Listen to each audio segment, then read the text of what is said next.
She sits in her immaculate apartment, scrolling through dating apps while her meal for one heats in the microwave. 3 advanced degrees hang on her wall, her investment portfolio grows monthly, and her smart home responds to voice commands. She doesn't need a man to fix anything, pay for anything, or protect her from anything. Yet something feels missing.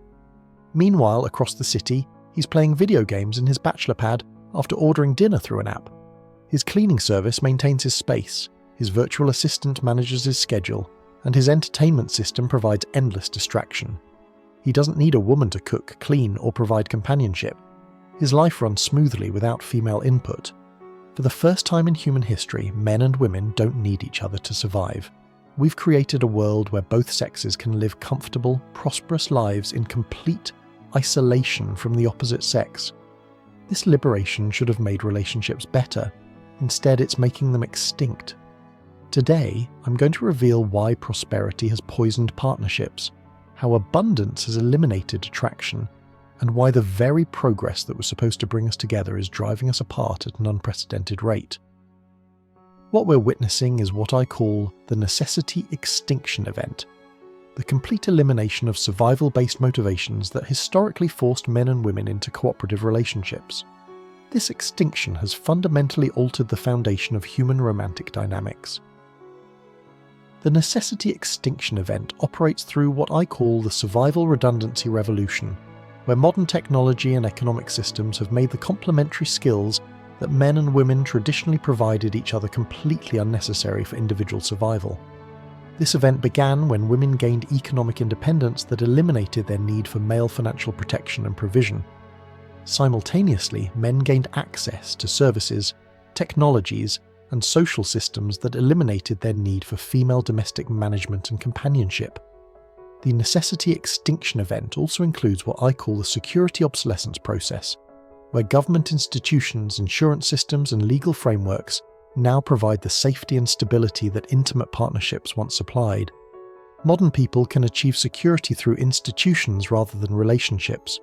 This event created what I call the cooperation collapse dynamic, where the practical reasons that historically motivated relationship formation have been systematically eliminated by prosperity and progress. People no longer bond out of mutual necessity, but only out of mutual desire. The necessity extinction event also involves what I call the skill convergence phenomenon, where traditional gender-specific capabilities have become either automated or accessible to both sexes through technology and education. This convergence eliminates the practical advantages of opposite-sex partnership. Understanding the necessity extinction event reveals why traditional relationship advice often fails in modern contexts. Strategies designed for necessity-based relationships don't work in desire-only environments because the fundamental motivational structure has completely changed. The root cause of modern relationship decline lies in what I call the prosperity paradox matrix, a psychological framework where increased individual wealth and comfort systematically decrease motivation for intimate partnership and cooperation. The prosperity paradox matrix operates through what I call the self-sufficiency escalation effect, where each increase in personal resources reduces dependence on others for survival, comfort, and entertainment. This escalation makes relationships feel like luxury items rather than necessities. This matrix includes what I call the option inflation syndrome, where prosperity provides access to countless alternatives for every need that relationships traditionally fulfilled. Entertainment, companionship, sexual satisfaction, and emotional support can all be purchased or accessed independently.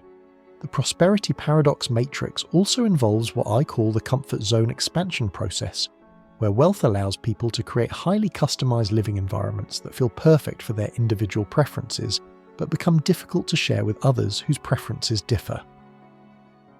This matrix creates what I call the relationship cost amplification, where the compromises, accommodations, and negotiations required for partnership feel increasingly expensive when measured against the comfort of complete personal autonomy. The prosperity paradox matrix also includes what I call the tolerance threshold degradation, where people become less willing to accept the inconveniences, conflicts, and compromises that all relationships require, because they can easily maintain comfort without those relationships.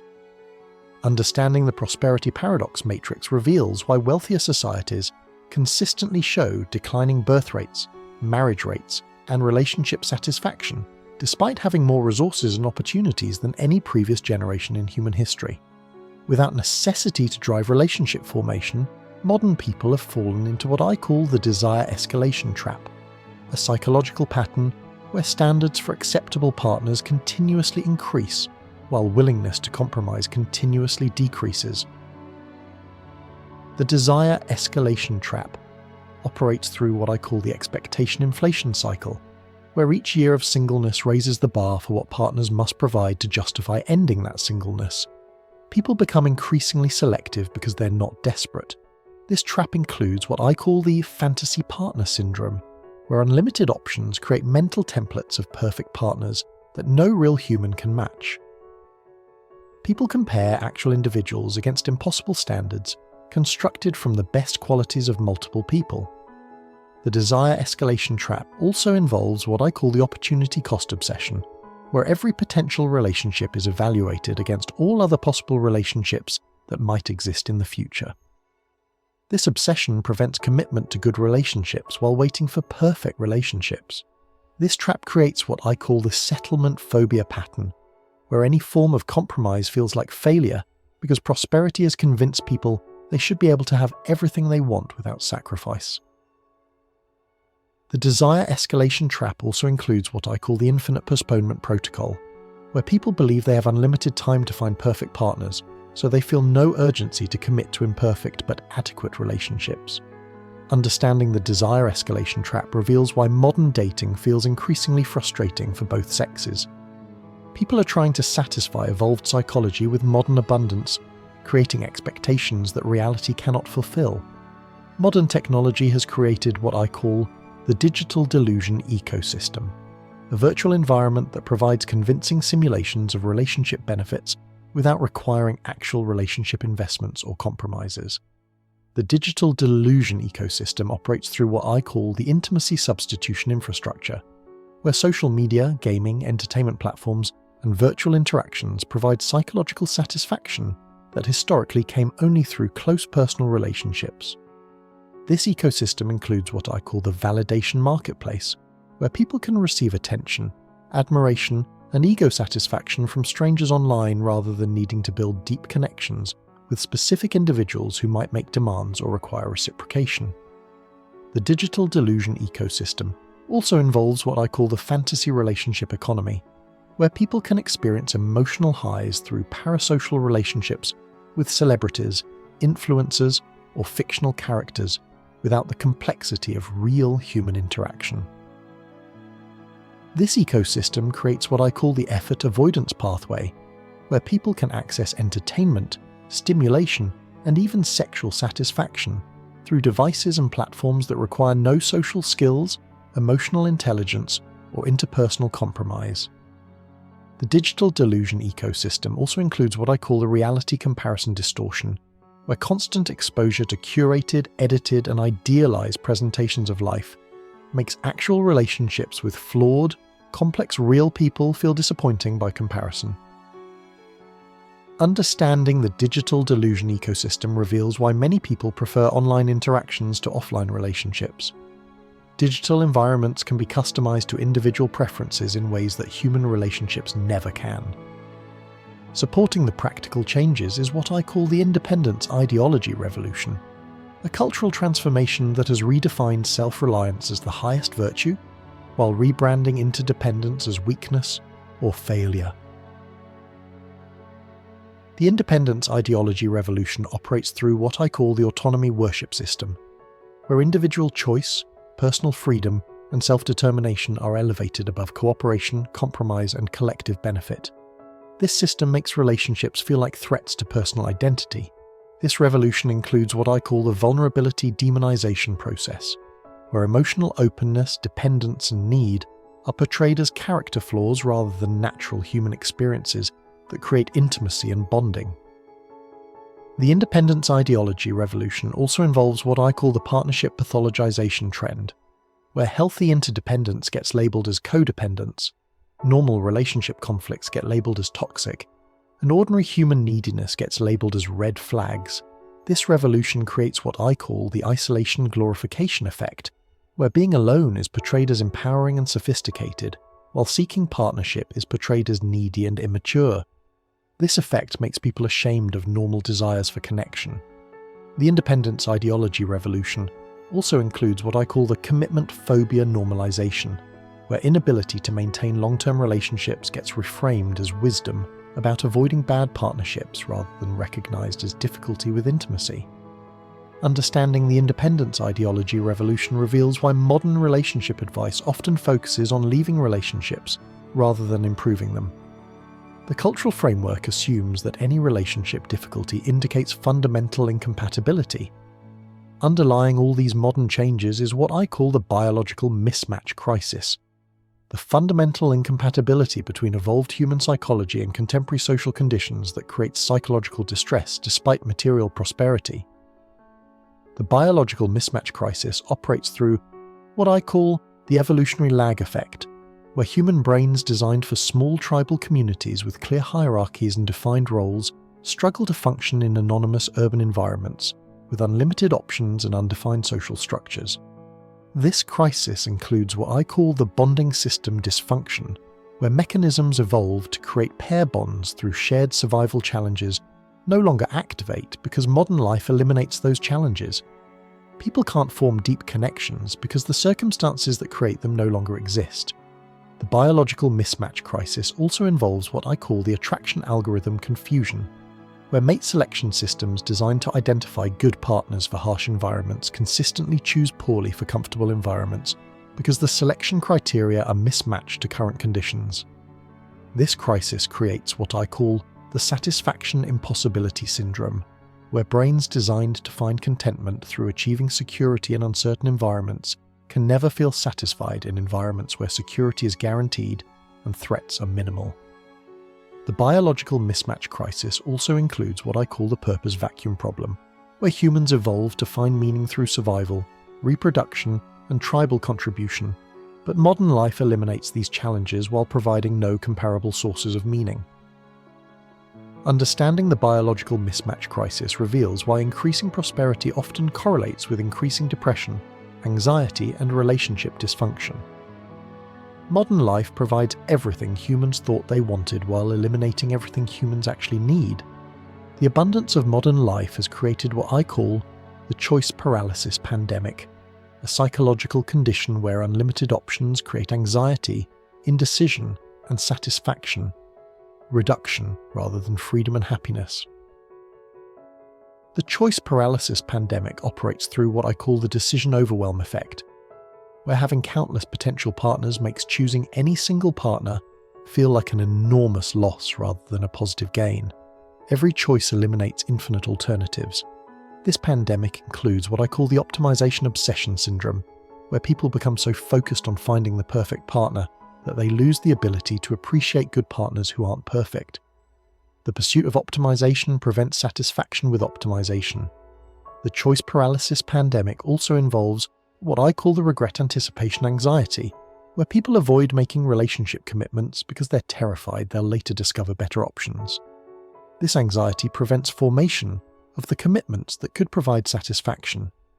This pandemic creates what I call the comparison trap dynamic, where constant awareness of alternatives makes people constantly evaluate their current relationships against imagined better relationships, rather than appreciating what they actually have. The choice paralysis pandemic also includes what I call the potential addiction pattern, where people become addicted to the excitement of new possibilities and lose interest in the stability of actual relationships. They prefer potential over reality because potential feels more exciting. Understanding the choice paralysis pandemic reveals why modern people often feel less satisfied with relationships than people in arranged marriages or limited option environments. More choices create higher expectations and greater disappointment. Perhaps the most devastating consequence of modern relationship conditions is what I call the authentic connection erosion, the systematic loss of ability to form genuine emotional bonds due to prosperity-induced psychological changes. The authentic connection erosion operates through what I call the intimacy skill atrophy, where people lose the ability to navigate conflict, compromise, and emotional complexity, because prosperity allows them to avoid these challenging but relationship-building experiences.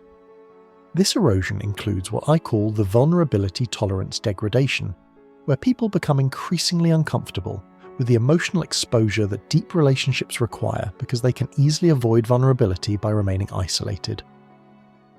The authentic connection erosion also involves what I call the empathy capacity reduction, where reduced interdependence leads to reduced ability to understand and respond to others' needs, feelings, and perspectives. People become psychologically self-centered. This erosion creates what I call the surface relationship addiction, where people become comfortable with shallow connections that don't require emotional risk but also don't provide emotional satisfaction. They prefer safe superficiality to risky depth. The authentic connection erosion also includes what I call the emotional numbing defense, where people unconsciously suppress their capacity for deep feeling to avoid the pain that comes with caring about others who might leave, disappoint, or require sacrifice. Understanding the authentic connection erosion reveals why modern relationships often feel empty, even when they appear successful on paper. People have lost the psychological capabilities that make intimate connection possible. Complicating the prosperity-driven changes is what I call the gender expectation revolution, a rapid transformation in what men and women expect from each other that has created unprecedented compatibility challenges. The gender expectation revolution operates through what I call the role confusion chaos, where traditional gender expectations have been eliminated without being replaced by clear new expectations, leaving both sexes uncertain about what they should provide or receive in relationships.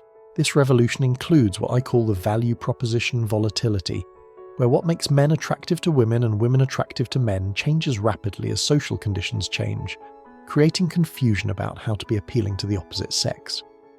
The gender expectation revolution also involves what I call the compatibility criteria expansion, where both sexes have added new requirements for partners while maintaining many traditional requirements, creating impossible standards that few people can meet. This revolution creates what I call the mutual disappointment dynamic, where men and women consistently fail to meet each other's evolved and learned expectations because those expectations are based on incompatible assumptions about gender roles and relationship dynamics. The gender expectation revolution also includes what I call the attraction algorithm malfunction, where the psychological mechanisms that create romantic and sexual attraction are triggered by qualities that no longer correlate with good partnership in modern environments. Understanding the gender expectation revolution reveals why modern dating advice often contradicts itself and why strategies that work for some people fail for others. The rules are changing faster than people can adapt. Despite these challenges, there are strategies for navigating modern relationship landscapes successfully. What I call the intervention strategy framework provides approaches for forming meaningful connections despite prosperity-induced obstacles. The intervention strategy framework operates through what I call the artificial necessity creation, where people deliberately create shared challenges, goals, and dependencies that simulate the bonding conditions that prosperity has eliminated. This framework includes what I call the expectation-reality calibration, where people consciously adjust their partner expectations to match what real humans can actually provide, rather than what fantasy partners might theoretically provide. The intervention strategy framework also involves what I call the intentional vulnerability practice, where people deliberately engage in emotional openness and interdependence, despite cultural messages that promote independence and self-protection.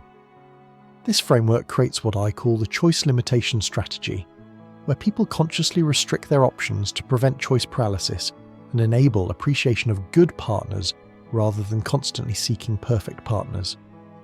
The intervention strategy framework also includes what I call the digital detox protocol, where people regularly disconnect from virtual satisfaction sources to create space for real human connection and reduce unrealistic comparison standards.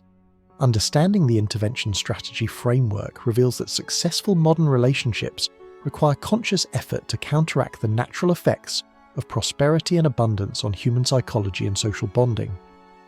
84. Looking ahead, several trends suggest how male-female relationships might evolve in response to current challenges. What I call the future prediction matrix outlines likely scenarios based on current trajectory analysis. The future prediction matrix operates through what I call the adaptation pathway analysis, where human behavior eventually adjusts to new environmental conditions, though often with significant transitional costs and social disruption. This matrix includes what I call the bifurcation scenario modeling, where society splits into groups that pursue different relationship strategies. some embracing traditional interdependence, while others pursuing radical independence. The future prediction matrix also involves what I call the technology integration trajectory, where artificial intelligence, virtual reality, and biological enhancement might either solve current relationship problems or create entirely new relationship categories. This matrix creates what I call the cultural selection pressure, where societies that maintain functional relationship and family formation systems will have demographic advantages over societies that don't, potentially driving cultural evolution. The future prediction matrix also includes what I call the crisis catalyst possibility, where economic collapse, social disruption, or environmental challenges might recreate necessity conditions that restore traditional bonding mechanisms. Understanding the future prediction matrix reveals that current relationship trends are not inevitable destinies but temporary responses to temporary conditions that will eventually stabilize in new equilibrium patterns. A crucial aspect of modern relationship decline involves what I call the economic dependency reversal, the complete inversion of traditional financial interdependence patterns that historically motivated partnership formation and maintenance. The economic dependency reversal operates through what I call the resource self-sufficiency transformation, where both men and women have achieved independent access to income, housing, healthcare, and retirement security that previously required cooperative partnership arrangements. This reversal includes what I call the provider role obsolescence, where women's economic advancement has eliminated their need for male financial support, while simultaneously creating competition for high-earning positions that historically belonged to men seeking to attract female partners. The economic dependency reversal also involves what I call the domestic service commercialization, where tasks that women traditionally performed within relationships, cooking, cleaning, childcare, social coordination, can now be purchased through market services, eliminating practical marriage incentives. This reversal creates what I call the lifestyle independence achievement, where both sexes can maintain their preferred living standards without requiring partner income contributions, removing economic pressure that historically motivated relationship formation and continuation. The economic dependency reversal also includes what I call the financial risk distribution, where government safety nets, insurance systems, and investment platforms provide security that intimate partnerships once supplied, reducing incentives for a long-term romantic commitment. Understanding the economic dependency reversal reveals why traditional relationship advice about providing security or domestic value often fails in modern contexts. The economic foundations that supported these strategies have been systematically eliminated. Parallel to economic changes is what I call the social fragmentation syndrome, the breakdown of community structures that historically provided social pressure and support for relationship formation and maintenance. The social fragmentation syndrome operates through what I call the community accountability dissolution, where mobile, anonymous urban environments eliminate the social monitoring that once encouraged relationship responsibility and discouraged casual abandonment of partnerships. This syndrome includes what I call the extended family network collapse, where geographic mobility and family structure changes have eliminated the relatives who traditionally facilitated introductions, provided relationship advice, and created pressure for marriage and family formation. The social fragmentation syndrome also involves what I call the peer group instability, where career mobility, lifestyle changes, and social media connections replace stable friend networks that historically provided relationship support and accountability. This syndrome creates what I call the norm enforcement vacuum, where absence of consistent social monitoring allows people to pursue relationship strategies that serve short-term individual interests while undermining long-term social stability. The social fragmentation syndrome also includes what I call the role model scarcity, where young people lack access to examples of successful long-term relationships due to family breakdown and community fragmentation, creating uncertainty about how relationships should function. Understanding the social fragmentation syndrome reveals why individual relationship advice often fails without addressing broader social context. Personal relationship skills cannot compensate for absent social infrastructure that historically supported partnership success. Supporting both economic and social changes is what I call the hedonistic optimization culture, a value system that prioritizes immediate pleasure maximization over long-term satisfaction through delayed gratification and social bonding. The hedonistic optimization culture operates through what I call the instant gratification infrastructure, where technology and commerce provide immediate access to entertainment, comfort and pleasure without requiring the patience and effort that relationship building demands. This culture includes what I call the experience collection mentality, where people pursue variety and novelty in romantic encounters rather than depth and development in committed relationships, treating partners as entertainment sources rather than life partners. The hedonistic optimization culture also involves what I call the effort avoidance imperative, where any activity requiring sustained attention, emotional labor, or personal sacrifice gets abandoned in favor of easier alternatives that provide more immediate rewards. This culture creates what I call the commitment phobia rationalization, where difficulty maintaining long-term relationships gets reframed as wisdom about avoiding incompatible partners rather than acknowledged as inability to sustain intimate bonds. The hedonistic optimization culture also includes what I call the self-actualization ideology, where personal development and individual fulfillment are positioned as more important than relationship building and family formation, creating philosophical justification for relationship avoidance. Understanding the hedonistic optimization culture reveals why modern relationship advice often focuses on immediate attraction and short-term satisfaction rather than long-term compatibility and relationship maintenance skills that require sustained effort. If this analysis of modern relationship decline has revealed patterns you recognize in contemporary dating culture, subscribe to this channel for more insights into how social and economic changes are reshaping human connection. Hit that notification bell, because understanding these trends could help you navigate romantic relationships more successfully despite cultural obstacles. Share this video with anyone who needs to understand that modern relationship problems aren't personal failures but predictable responses to unprecedented social conditions that have eliminated the foundations of traditional partnership. Remember, men and women aren't fundamentally incompatible. They're struggling to connect in conditions that work against natural bonding mechanisms. Understanding these conditions is the first step toward developing strategies that work within current reality rather than fighting against it. Your relationship struggles aren't proof that you're inadequate or that love is impossible. They're evidence that you're trying to form intimate connections in a cultural environment designed to prevent them. Recognizing this challenge is essential for developing approaches that can overcome it. The choice is yours. Accept isolation as the price of prosperity, or consciously work to recreate the conditions that make authentic connection possible despite abundance and options that were meant to make life better, but often make love harder.